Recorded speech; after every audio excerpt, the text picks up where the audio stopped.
할렐루야! 오늘 다 함께 주님을 찬양합시다.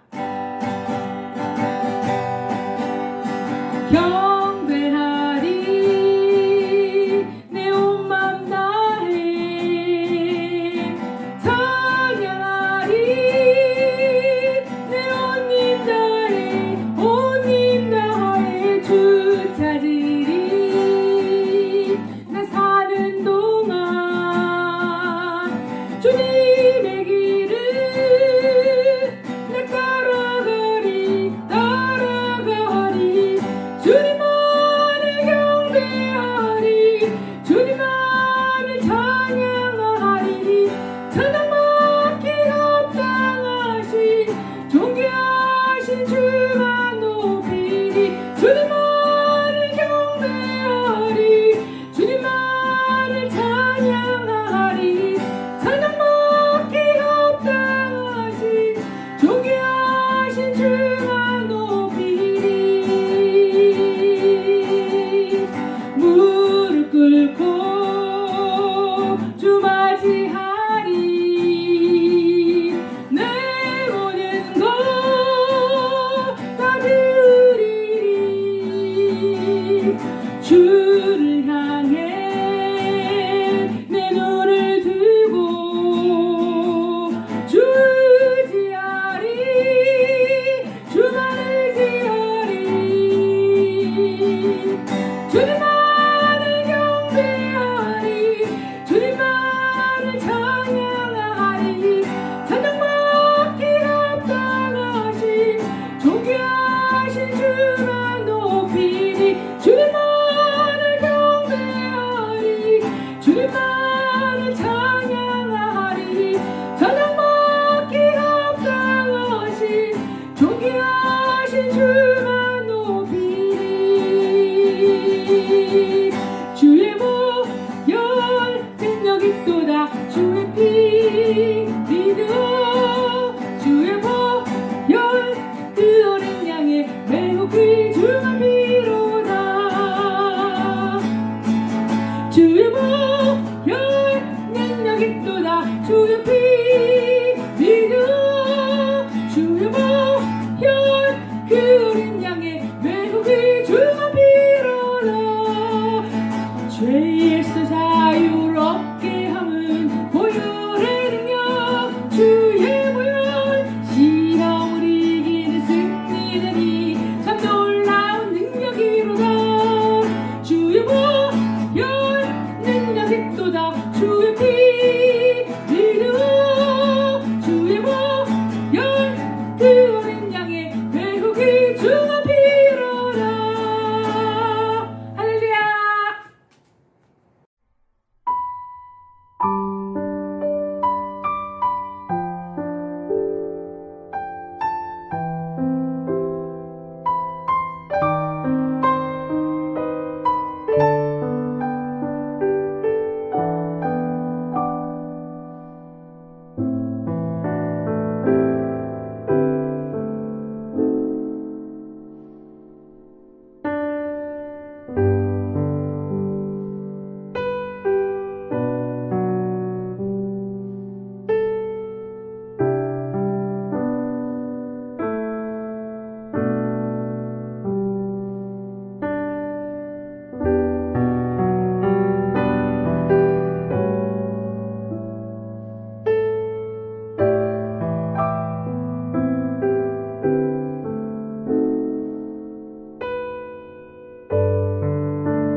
이른 바와 같이 하나님이 예수 그리스도로 말미암아 사람들의 은밀한 것을 심판하시는 그날이라. 아멘. 이것은 주님의 말씀입니다. 지난주에 우리는 하나님께서 인간을 심판하실 때 그 행위대로 심판하신다고 말씀을 살펴보았습니다. 그런데 이 행위대로 심판하시는, 행위대로 살피시는 하나님을 심판하실 때 어떤 문제들이 발생하게 됩니다. 그것은 율법을 알고 있었던 사람과 율법을 모르고 있었던 사람은 어떻게 되느냐 하는 것입니다. 이제 이 문제를 좀 더 확대해 보면은 구원의 문제에 있어서 복음을 들은 사람과 복음을 들을 기회가 없었던 사람이 같이 취급받는 것이 합당하냐 하는 문제로 남게 되는 것입니다. 본문 12절에서 보면은 율법 없이 죄를 범한 자는 율법 없이 망하고 율법 있고 죄를 범한 자는 율법으로 말미암아 심판을 받는다고 말씀하고 있습니다. 그러니까 결국 문제는 율법이 기준이냐 아니면 혹은 14절에 나오는 것처럼 양심이 기준이냐 하는 것입니다. 그러나 율법을 기준으로 하든 양심을 기준으로 하든 죄를 범한 자는 반드시 심판을 받게 됩니다. 그러므로 무엇을 지키느냐 하는 문제가 아니라 율법 전체가 지향하고 있는 하나님을 향하여 거룩한 마음을 갖고 있는가, 하나님의 뜻에 순종하는가 하는 것이 그 심판의 기준이 된다는 것이죠.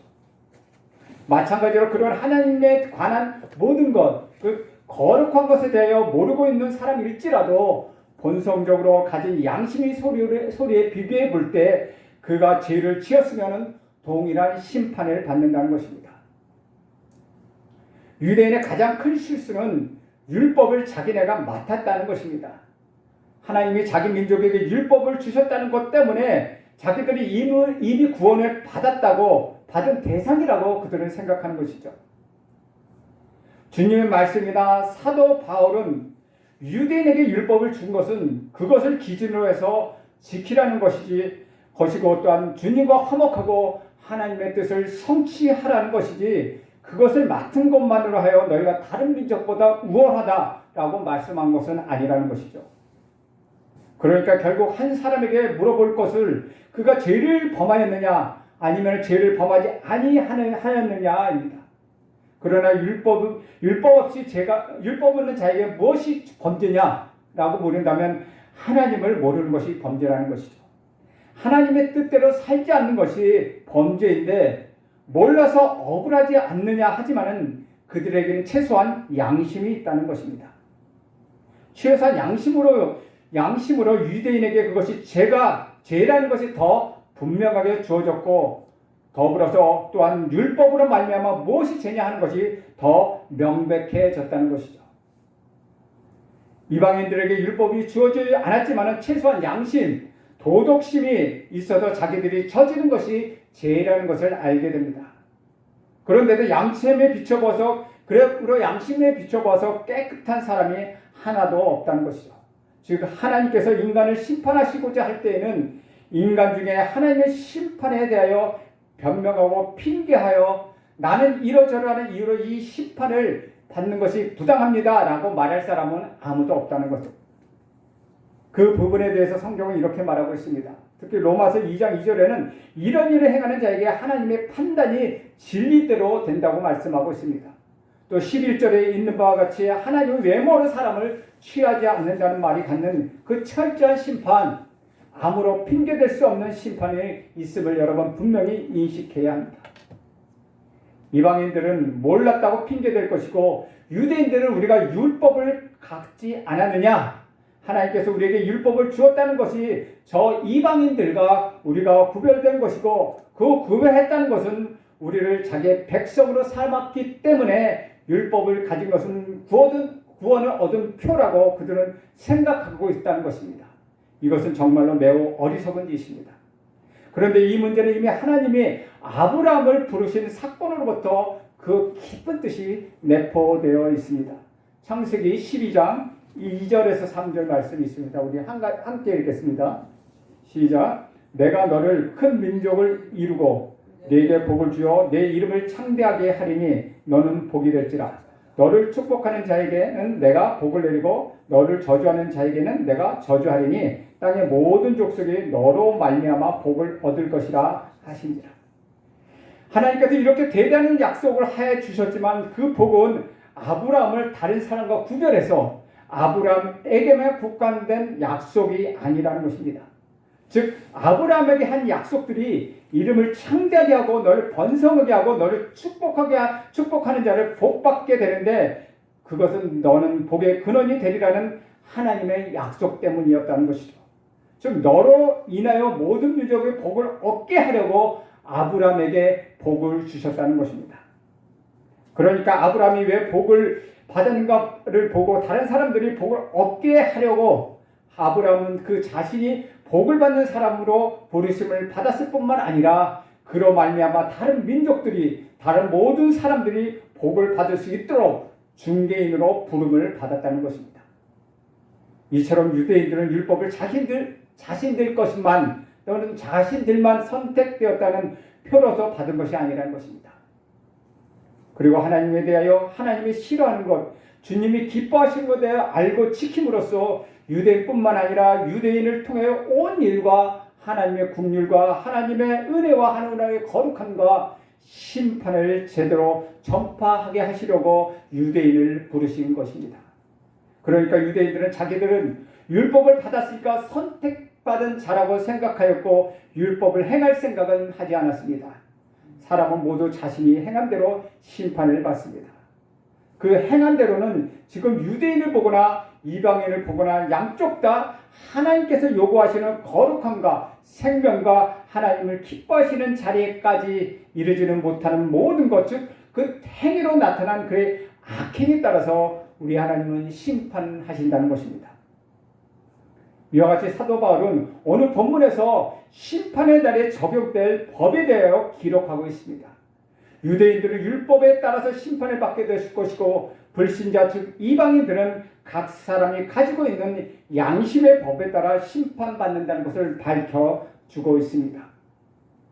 유대인들의 경우에는 율법에 가르치는 것이 모든 것을 가르치고 있는 모든 것을 하나도 어김없이 다 이행해야만 하고 불신자들은 하나님이 주신 양심에 조금도 어긋남이 없이 양심적으로 살아야만 우리 하나님의 심판에 합격할 수 있다는 것입니다.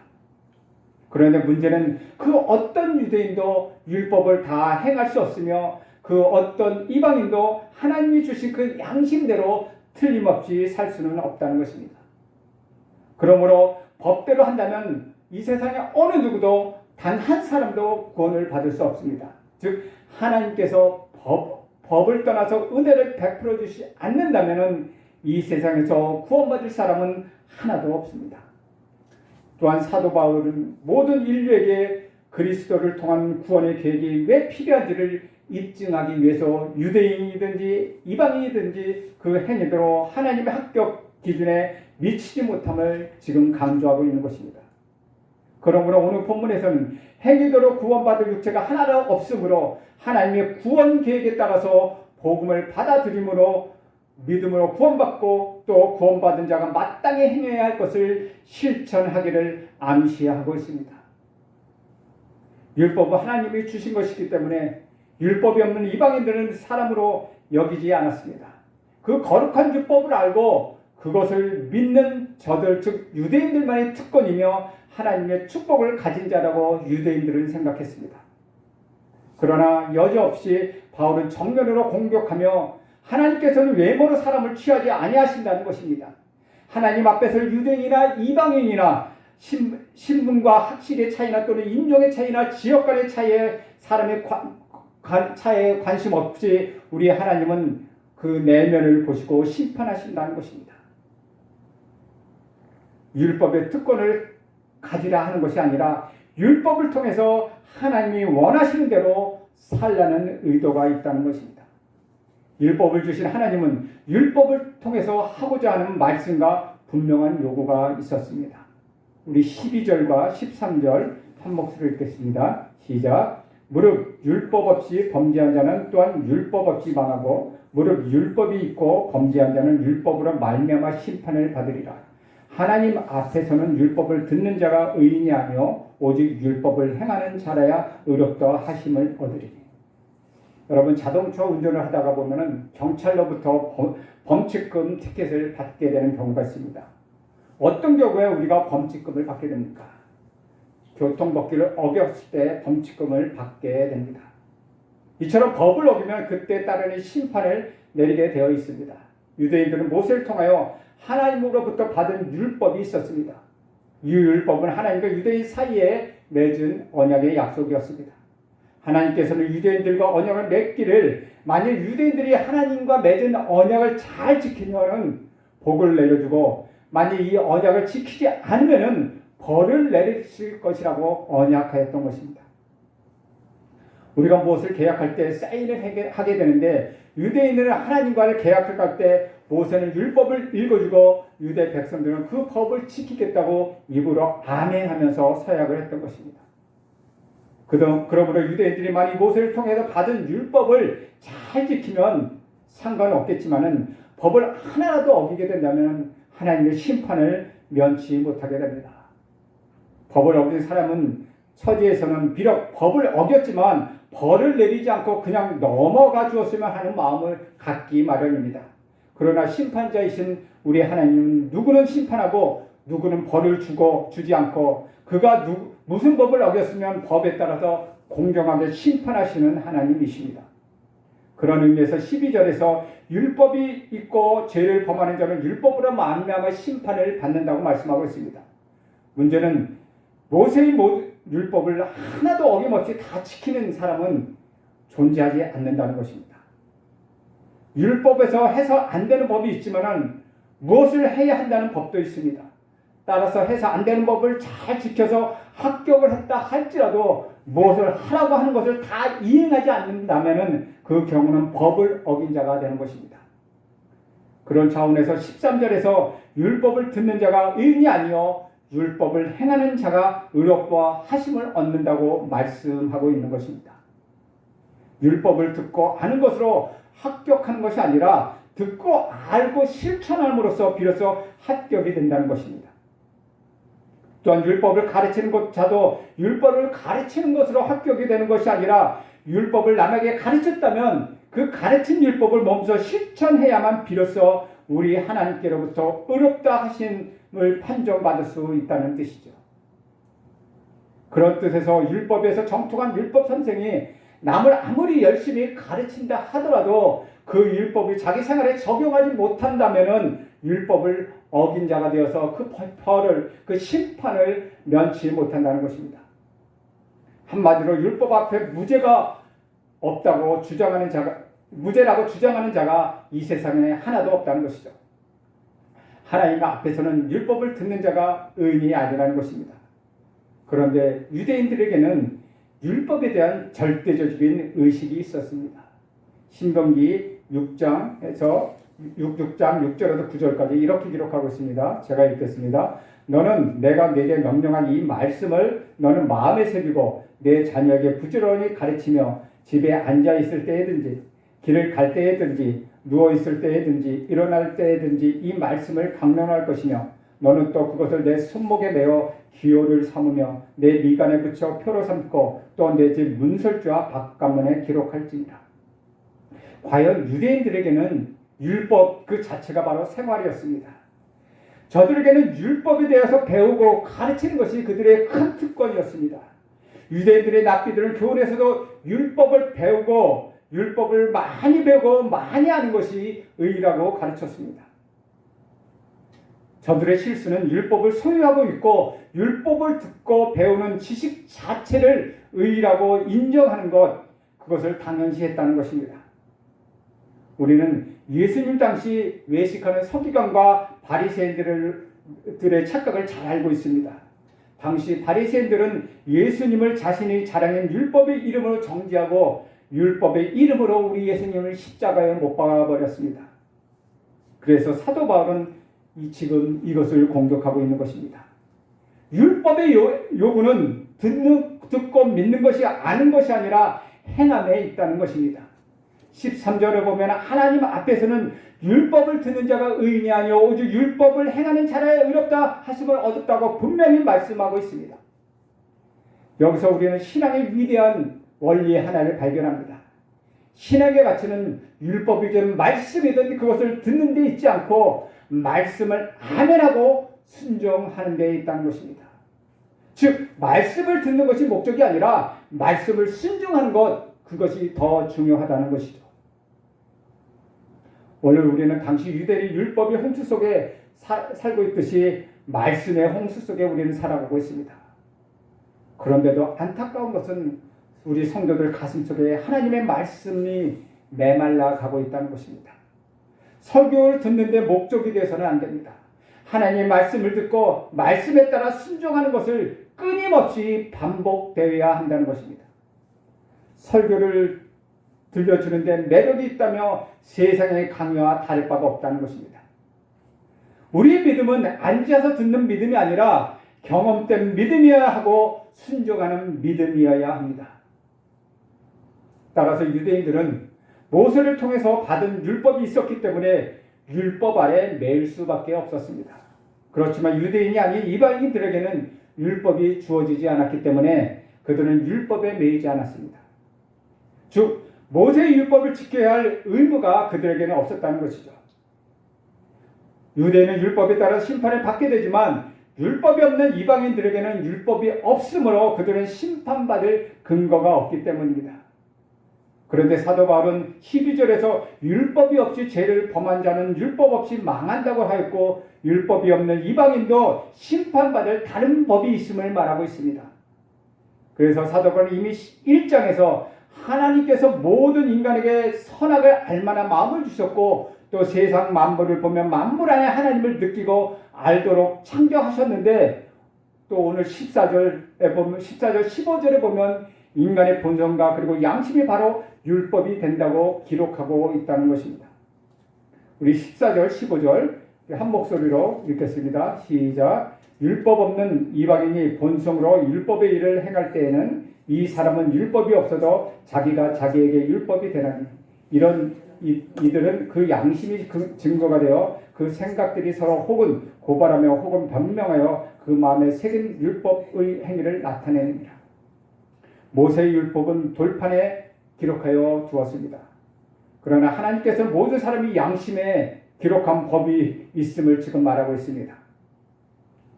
그러므로 모세의 율법을 모르는 사람도 무엇이 선하고 무엇이 악한지, 무엇은 해서는 안 되고 무엇은 해야 하는지를 인간의 도리인지를 그것이 자기의 양심을 통해서 알 수 있도록 하셨다는 것입니다. 그래서 혹시 남에게 해를 끼치게 된다면 이것이 얼마나 나쁜 일인지 양심이 아는 일이어서 스스로 판단하여서 마음속에서 자기 자신이 자기를 심판을 내리는 재판이 된다는 것이죠. 또한 남이 어떤 잘못을 저지르면 우리 양심이 보이고 그 사람은 나쁜 사람이라고 판단하게 된다는 것입니다. 그러므로 율법이 없는 이방인도 양심에 새겨진 율법이 있으므로 이 양심의 법에 의하여 그 양심의 법에 따라서 심판을 받게 된다는 것입니다. 물론 이 양심이란 때가 묻지 않은 양심을 말하고 있습니다. 어떤 양심은 더럽혀졌고 무디어져서 큰 죄를 짓고도 자기 자신이 스스로 죄를 지었다고 인정하지 않는 양심이 있기도 합니다. 율법이 없는 이방인들에게는 양심이 있었습니다. 심판을 받게 되지만은 율법이 없는 이방인들은 양심의 율법의 행위를 대신한다는 것입니다. 이방인들에게는 율법이 없다고 했습니다. 율법이 정의는 10계명입니다. 그것을 좀 더 넓혀보는 모세오경이요 더 확대해보면 바로 성경의 말씀입니다. 하나님께서는 율법을 모르는 사람에게 먼저 양심을 주셨다는 것입니다. 이것은 사람이 하나님의 형상대로 창조되었을 때 이미 주어졌습니다. 우리가 앞에서 보는 로마서 1장 1절에서 19절에는 하나님의 알만한 것이 우리들 속에 보임이라고 하나님께서 우리들에게 이를 보여주셨다고 말씀하고 있습니다. 사람은 동물과 달라서 양심의 소리가 있습니다. 동물에게는 양심에 꺼리끼는 것이 죄라고 여기지 않습니다. 즉 그 동물들은 본능으로 행할 뿐입니다. 그러나 사람에게는 양심의 소리에 자신을 속이지 못합니다. 율법을 몰랐을 때에는 내 안에는 양심이 자신을 스스로 정죄하고 송사합니다. 따라서 양심의 법은 기록되지 않은 율법입니다. 즉 마음에 새겨진 율법, 그것이 양심이라는 것이죠. 하나님 처음부터 율법을 주시지 않았습니다. 그때는 양심의 소리를 통하여 하나님 말씀을 듣고 하나님의 기준에 행하고 있었습니다. 그런데 그 양심이 깨어지기 시작했습니다. 더러워진 양심, 화인 맞은 양심이 되었습니다.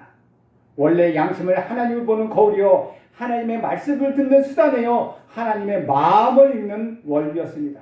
그런데 그 양심이 변질하였습니다. 정욕으로 더러운 욕심으로 변질하였습니다. 이것은 마치 깨어진 거울과 같습니다. 동물이 행하듯 아무 생각 없이 정욕에 던져진 인간의 모습을 보면 깨어진 양심이 어느 정도인지 우리는 가늠해 볼 수 있습니다. 본래 율법이란 기록된 율법이 아니라 마음에 새겨진 진짜 율법이었습니다. 하나님과 관계 속에서 하나님의 말씀을 받아들이고 하나님의 말씀을 붙고 살아가는 깨끗한 양심, 본래 그것이 양심이었다는 것이죠. 이렇게 단순한 것이었습니다. 하나님을 사랑하고 내 이웃을 내 몸과 같이 사랑하라고 했습니다. 원래 하나님은 자신의 형상대로 창조된 인간들이 하나님 안에서 사는 것이 자연스러워야 하는데 하나님의 소리를 듣지 못하니 기록된 율법을 우리에게 주셨다는 것입니다. 양심의 소리를 듣지 못하니 보이는 기준을 우리에게 주셨습니다. 율법은 원래 축복이었습니다. 우리 주님은 내가 율법을 폐하러 온 것이 아니라 완전케 하려 함이라고 말씀하셨습니다. 단순히 기록된 율법이 아닙니다. 원래의 마음, 하나님이 주신 양심을 회복하는 것이 무엇보다 중요합니다. 12절에서 무릇 율법이 없이 범죄한 자는 또한 율법이 없이 망하고 율법이 있이 범죄한 자는 율법으로 말미암아 심판을 받는다고 분명히 사도 바울은 기록하였습니다. 율법의 요구를 충족할 수 있는 사람은 아무도 없습니다. 그것을 지킬 수 있는 사람은 아무도 없습니다. 양심의 요구를 충족시킬 수 있는 사람도 어디에 있습니까? 이미 깨어져 버렸습니다. 하나님의 심판을 피할 수 있는 사람은 아무도 없다는 것이죠. 그래서 결국 인간은 제 아래에 있는 사람들입니다. 그래서 히브리서 기자는 다음과 같이 선포하고 있습니다. 우리 히브리서 9장 27절 한 목소리로 함께 읽겠습니다. 시작. 한 번 죽은 것은 사람에게 정해진 것이요 그 후에는 심판이 있으니. 이 선포 앞에 자유할 수 있는 사람은 아무도 없습니다. 이 심판에는 유대인이든지 이방이든지 차별이 없습니다. 율법을 가진 유대인에게는 율법의 심판을 받을 것이요 율법을 갖지 못했던 사람들은 더러워진 양심에 의하여 심판을 받을 것입니다. 그러나 저와 여러분은 그렇지 않습니다. 믿는 우리에게는 한 가지 심판의 기준이 남아 있습니다. 그것은 바로 복음에 대한 심판입니다. 복음을 영접하는 사람은 이 심판이 문제가 되지 않습니다. 세상의 재판관들은 눈에 보이는 증거에 의해서 심판을 합니다. 그러니까 증거가 드러나지 않을 때에는 아무리 살인자라고 해도 살인자로서 심판을 받지 않고 살아갈 수 있습니다. 그러나 16절에서 하나님은 은밀한 것을 심판하신다고 말씀하고 계십니다. 우리 16절 말씀 함께 읽겠습니다. 시작. 곧 나의 복음에 이른 바와 같이 하나님이 예수 그리스도로 말미암아 사람의 은밀한 것을 심판하시는 그날이라. 은밀한 것을 심판하신다는 것은 크고 작은 죄를 그 누구도 감추어 둘 수가 없다는 말씀입니다. 죽을 때까지 죄를 잘 감추어둬서 세상의 심판을 받지 않을 수도 있지만 하나님 앞에 가서는 그 모든 비밀이 다 드러난다는 뜻입니다. 사람이 옷을 입어 몸을 가리고 또 외모를 꾸미고 마음을 가리고 살아갈 수는 있어도 어느 정도 사람이 아름답게 보이지만은 하나님이 눈으로 보실 때에는 말하는 것, 생각하는 것, 행동하는 것 모두 다 드러나게 되므로 흠투성이 뭔가 마음이 다 드러나게 되는 것이죠. 심판 때에서는 은밀한 모든 것을 다 들춰 심판하시기 때문에 그 누구도 돌판에 새긴 모세의 율법이나 양심에 새긴 율법 아래서 결백할 수 없다는 말이 됩니다. 다시 말하면은 사람의 은밀한 것을 심판하신다는 말의 뜻은 무엇이겠습니까? 이 또한 많은 사람이 우리 구주 예수 그리스도의 우리 속 생각까지 다 들여다보시고 계시고 그의 심판대 앞에서는 감춰줄 것이 하나도 없이 다 드러난다는 뜻으로 해석되는 것입니다.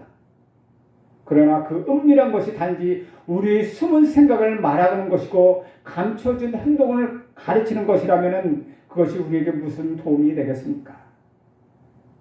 우리의 은밀한 생각과 행동이 우리 주님 앞에 다 드러난다면 우리는 더 무서운 심판대에 서게 될 것이고 더욱더 무섭게 정죄당할 일뿐인데 이것이 무슨 복음이 되겠습니까? 하나님께서는 우리의 모든 은밀한 죄를 다 용서하시고 지워 없애버리시고 기억조차 하지 않으신다고 할 때 그것이 복음이 되지 않겠습니까? 따라서 우리는 여기서 중요한 것은 예수 그리스도로 말미암아라는 뜻입니다. 이 말은 그러므로 그를 하나님의 아들이시고 모든 사람의 유일하신 구원자로 믿으면 그의 십자가의 대속의 구속을 믿고 그를 믿음으로 구원과 영생을 얻는다는 복음의 진리를 받아들이면 이라는 뜻이 되는 것입니다. 그러면 하나님께서 사람들의 은밀한 것을 심판하신다는 것입니다. 즉 우리 안에 숨어있는 모든 죄까지도 다 알고 계시지만 그것을 다 용서하시고 지워버리신다는 것입니다. 또한 사람들의 은밀한 것을 심판하신다는 말은 우리 눈에는 누가 참 의인이요 누가 죄인인지 알 수 없고 누가 정말 믿음을 가졌고 누가 믿음 없는 자인지 확실하지 않지만은 우리 주님께서는 그것조차 다 하셔서 올바로 심판하실 것이라는 뜻으로 우리는 이해해야 할 것입니다. 사랑하는 성도 여러분, 오늘 우리에게 주신 말씀은 이 세상에 존재하는 모든 인간은 그가 유대인이든 이방인이든 심판날에 심판대 앞에 서서 은밀한 것까지 심판받아야 할 존재임을 말하고 있습니다.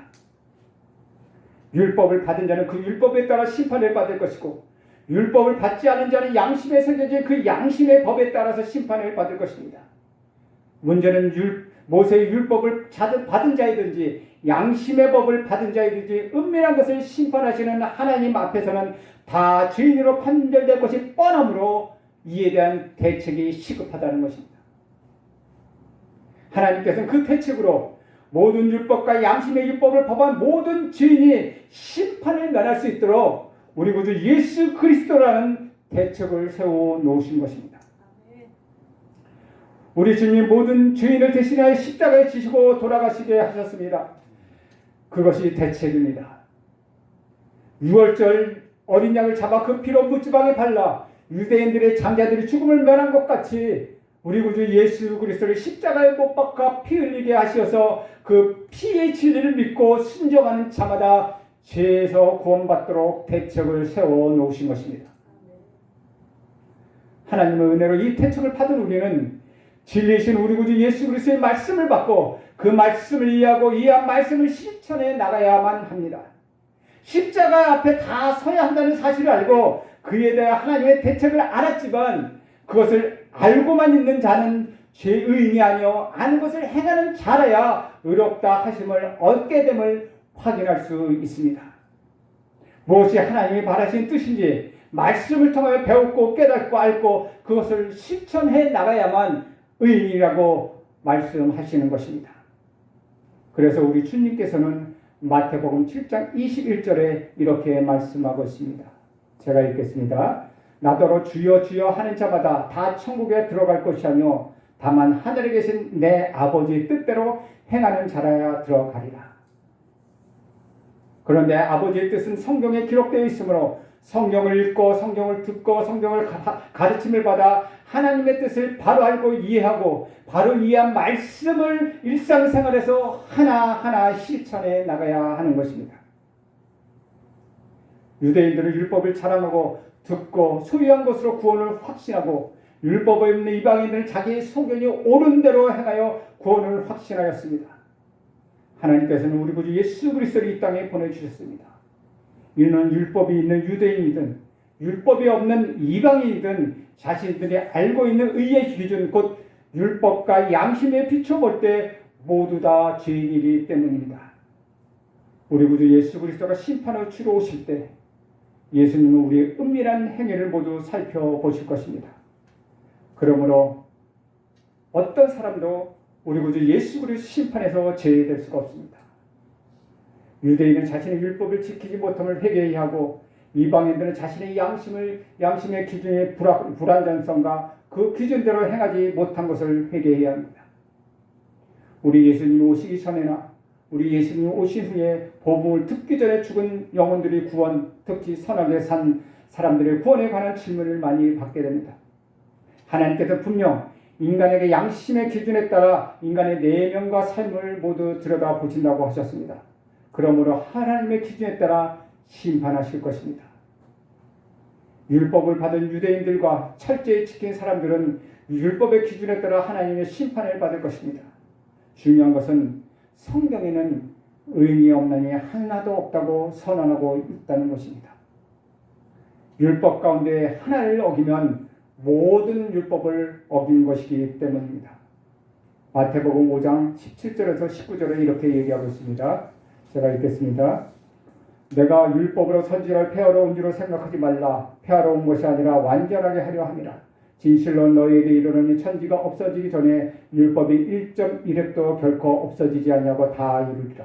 그러므로 누구든지 이 계명 중에 지극히 작은 것 하나라도 버리고 또 그같이 사람을 가르치는 자는 천국에서 지극히 작다 일컬음을 받을 것이요 누구든지 이를 행하며 가르치는 자는 천국에서 크다 일컬음을 받으리라.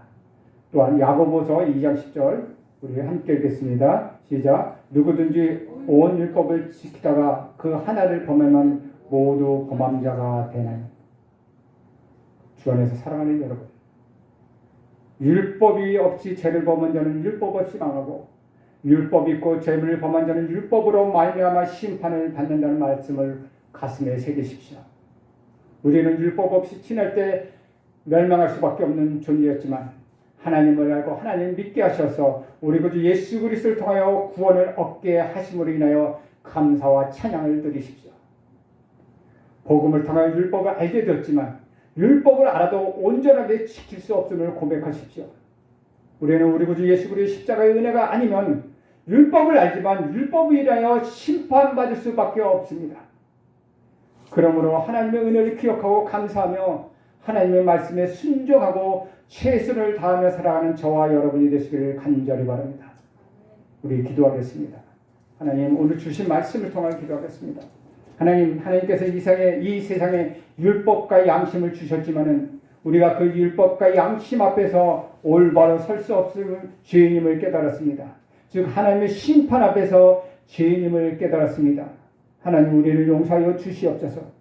또한 하나님께서 그렇기 때문에 대책으로 예수 그리스도를 주셨으니 그 예수 그리스도를 통하여 구원을 얻었음을 감사하게 하옵소서.